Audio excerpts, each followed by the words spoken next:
तो dragon ball Dayma का episode 10 release हो चुका है और इस वीडियो को पूरा एंड तक देखना क्योंकि इसमें ऐसी बहुत सी बातें जो आपको आज तक नहीं पता थी।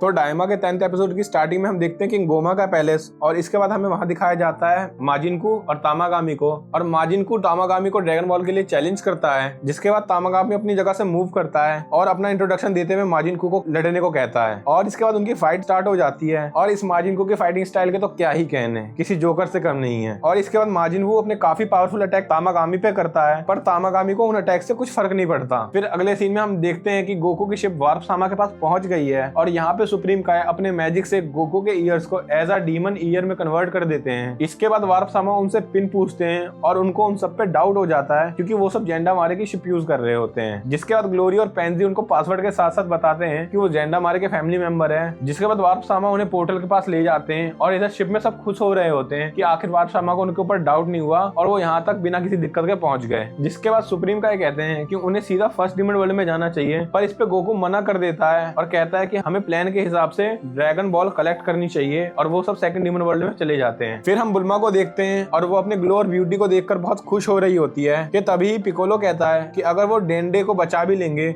तब भी अर्थ के ड्रैगन बॉल यूजलेस रहेंगे जब तक वो सब बच्चे हैं। इस पे वजीटा अग्री करते हुए कहता है कि आखिर गोकू सही कह रहा था कि डीमन रेल्म के ड्रैगन बॉल को यूज करना ज्यादा सही रहेगा। फिर हाइबिस बुल्मा की तारीफ करने लगता है, जिसपे बुल्मा बहुत खुश हो जाती है और हाइबिस उसे अपनी गर्लफ्रेंड बनने को कहता है। ये सुनकर वजीटा बहुत गुस्सा हो जाता है और वो बताता है कि वो दोनों मैरिड है, लेकिन इस पे हाइबिस को कोई फर्क नहीं पड़ता और वो वजीटा के लुक्स को लेकर मजाक बनाने लगता है। फिर वो ऐसी ऐसी अपमानजनक बातें करने लगता है कि यहाँ मैं आपको बता नहीं सकता। और ये सब बातें सुनकर वजीटा और गुस्सा हो जाता है और हाइबिस को चुप होने को कहता है, लेकिन पिकोलो को इनकी बातों में मजा आ रहा था। फिर हम माजिनको को देखते हैं जो पूरी कोशिश कर रहा होता है तामागामी को हराने की, पर उसके अटैक से तामागामी को कोई फर्क ही नहीं पड़ रहा होता है। जिसपे परेशान होकर माजिनको अपने सबसे पावरफुल अटैक तामागामी पे करता है और इसके बाद हमें गोकू की शिप दिखाई जाती है जो सेकंड डीमन वर्ल्ड में एंटर कर चुकी है। और ये सब सीन गोमा देख रहा होता है और ये देखकर वो बहुत गुस्से में आ जाता है। और इधर गोकू सुप्रीम काय से पूछता है कि उनको अपने वापस डीमन वर्ल्ड में आके कैसा लग रहा है, जिसपे सुप्रीम काय खुश होते हैं, पर वो उन्हें खतरे के बारे में बताते हैं जिसका नाम होता है क्राकेन्स। और सुप्रीम काय बताते हैं कि क्राकेन्स एक जायंट सी मॉन्स्टर है जो कि शिप्स पे अटैक करके उनको खा लेता है। और पेंजी सुप्रीम काय की बात सुनने के बाद कहती है कि हाँ उसने भी मॉन्स्टर के बारे में सुना है और वो इतने बड़े होते हैं जैसे कि कोई चलता फिरता आइलैंड। फिर अचानक से गोकू की शिप पर अटैक हो जाता है और हम देखते हैं कि जेंडामारे की शिप गोकू की शिप पर अटैक कर रही होती है। और जिसके बाद गोकू की शिप नीचे गिरने लगती है कि तभी गोकू शिप से बाहर निकलकर जेंडामारे की शिप पर अटैक कर देता है और वो एक एक करके सभी शिप्स को ब्लास्ट कर देता है। और उधर ये सब देखकर गोमा और गुस्से में हो जाता है और डेगुशु शॉक में चला जाता है कि आखिर अकेले एक आदमी ने ऐसा किया कैसे, क्योंकि गोकू की पावर उन सब की सोच से भी ऊपर है। जिसके बाद किंग गोमा ऑर्डर देते हैं कि पूरी जेंडामारे की आर्मी को इकट्ठा करो फर्स्ट डीमन वर्ल्ड में ताकि हम उन्हें रोक सके।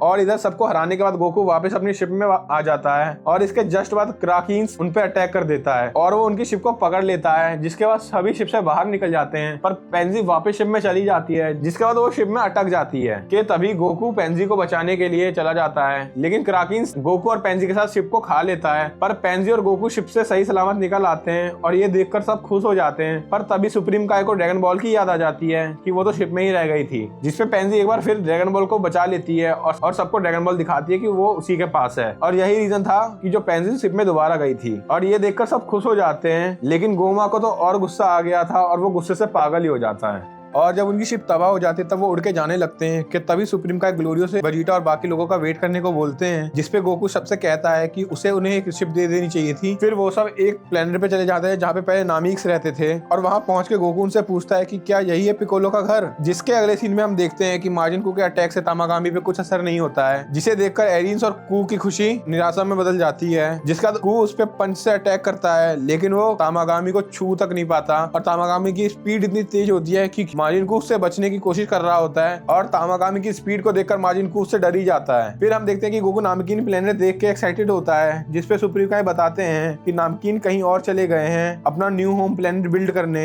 जब फ्रीजा ने उनके ऊपर अटैक किया था। फिर गोकू परेशान हो जाता है क्योंकि उसकी सारी डंपलिंग प्लेन के साथ ही बर्बाद हो गई थी और उसे भूख लग रही होती है। फिर गोकू को याद आता है कि उसके पास रिवाइव बग है और उसे लगता है कि ये खाकर उसका पेट भर जाएगा। जिसपे पेंजी उसे बताती है कि ये ऐसा कुछ नहीं करता, ये खाली तुम्हारी तुम्हारी हेल्थ को रिवाइव करता है। लेकिन गोकू किसी की कहाँ ही मानने वाला था। फिर गोकू रिवाइव बग को खा लेता है, जिसको खाकर उसकी सारी एनर्जी रिवाइव हो जाती है और उसकी भूख भी थोड़ी कम हो जाती है। फिर वो सब डिस्कस कर रहे होते हैं कि नामिकीन यहाँ से चले गए। इतने में ही गोकू सेंस कर लेता है कि वेजिटा और पिकोलो सेकंड डीमन वर्ल्ड में एंटर कर चुके हैं। फिर वो उन सबको बताता है कि वेजिटा सेकंड डीमन वर्ल्ड में एंटर कर चुका है और वो उनको लेने जा रहा है। फिर गोकू उनकी शिप के पास पहुंच जाता है और उनकी शिप का डोर खोलने के लिए बोलता है, जिसपे हाईबीस शिप का दरवाजा खोल देता है और शिप में एंटर करने के बाद वो उन्हें बताता है अगर वो नीचे उड़ेंगे तो उनपे सी मॉन्स्टर अटैक कर देगा और वो उन्हें उस मॉन्स्टर के बारे में बता रहा होता है। और जिसपे वेजिटा कहता है कि तुम एक मॉन्स्टर से डर गए, और इसके बाद वो मॉन्स्टर उन पर अटैक कर देता है और ये देखकर वेजिटा भी चौंक जाता है। फिर जैसे तैसे वो वहां से बच के निकलते हैं और गोकू वेजिटा से कहता है कि अभी हम में इतनी ताकत नहीं है कि हम इसे हरा सके। और ये सब देखकर बुल्मा गुस्सा हो जाती है और हाईबीस पे चिल्लाने लगती है कि तुम्हें इस बारे में पता होना चाहिए था। हाईबीस भी उससे कहता है कि इसमें मेरी कोई गलती नहीं है, मैं यहाँ पे पहली बार आया हूँ। फिर इसके अगले सीन में हम देखते हैं कि कैसे माजिन बू थक जाता है पर तामागामी को एक खरोच तक नहीं आती है, जिसके बाद माजिन बू उससे हार मान लेता है और वो एरिंजू के साथ वहां से चला जाता है। और शिप में जाते हुए एरिंस उससे कहती है कि मैं तुमसे डिसअपॉइंटेड हूँ और वो उसे नौकरी से निकालने की धमकी देती है। और फिर माजिन को एरिंस से कहता है कि वो एक बहुत अच्छा सिंगर है और बहुत फास्ट भी है और वो अच्छी शॉपिंग भी कर सकता है। फिर हम पिकोलो को देखते हैं जो सबको बता रहा होता है कि वो तब पैदा हुआ था जब उसके फादर वहां से भाग गए थे, लेकिन फिर भी उसे वो प्लेस काफी फेमिलियर फील हो रही थी। जिसपे सुप्रीम काय बोलते हैं कि सुप्रीम डीमन किंग हमेशा से मतलबी थे और वो उन्हें स्लेव की तरह ट्रीट करते थे रेदर देन नामिकीन कितने यूजफुल और केपेबल होते हैं। फिर पेंजी सुप्रीम काय से पूछती है कि नहारे तुम भी तो इस वर्ल्ड से हो, तो तुम्हारा प्लेनेट कहाँ है। तब बुल्मा पूछती है कि नहारे क्या है। फिर वो उसे बताते हैं कि नहारे सुप्रीम काय का ही असली नाम है। फिर वो उनके वर्ल्ड के बारे में पूछती है और तुम हमारे वर्ल्ड के सुप्रीम काय कैसे बने। फिर सुप्रीम काय अपनी बैक स्टोरी बताते हैं और इस स्टोरी पे थोड़ा ध्यान देना क्योंकि स्टोरी में हमें यूनिवर्स की बिगिनिंग से भी पहले का बताया गया है। और सुप्रीम काय बताते हैं कि टाइम के स्टार्टिंग में खाली डीमन वर्ल्ड ही एग्जिस्ट करता था। फिर डीमन वर्ल्ड के सुप्रीम किंग ने और यूनिवर्स उनका ट्री भी डिस्ट्रॉय हो गया जिससे सुप्रीम काय जन्म लेते थे, जिस वजह से अब फ्यूचर में हमें कोई नया सुप्रीम काय नहीं देखने को मिलेगा और ये जो सुप्रीम काय की जनरेशन है वो लास्ट जनरेशन होगी। फिर बुल्मा सुप्रीम काय को उनका प्लेनेट विजिट करने को बोलती है पर बीच में ही वेजिटा बोलता है कि इन सबका कोई फायदा नहीं है, हमें जल्दी से सेकंड तामागामी पे पहुंचना होगा ड्रैगन बॉल लेने के लिए। और फिर सभी हाईबीस की शिप में चले जाते हैं। फिर बुल्मा हाईबीस को कहती है कि अब ग्लोरियो इस शिप को चलाएगा क्योंकि उसे इस डीमन वर्ल्ड के बारे में पता है। और ये सब वहां से निकल ही रहे होते हैं। फिर हमें वहां पे नेवा दिखाए जाते हैं और यही हो जाता है एपिसोड का एंड। और एंड क्रेडिट सीन में हमें वेजिटा तामागामी से फाइट करता हुआ दिखाया जाता है, जिससे हम अंदाजा लगा सकते हैं कि अगली फाइट वेजिटा और तामागामी के बीच में होने वाली है। और यहीं पे हो जाता है पूरा एपिसोड खत्म। और अगर वीडियो को यहाँ तक देख लिया है तो वीडियो को लाइक करो यार।